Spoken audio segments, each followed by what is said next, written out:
ശരിയാക്കി തരും. നീ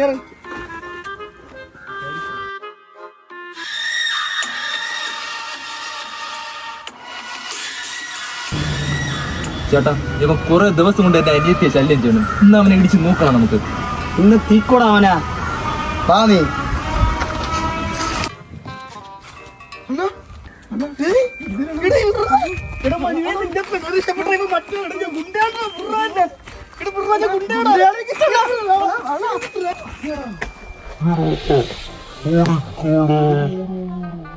ഓടിക്കൂടാ.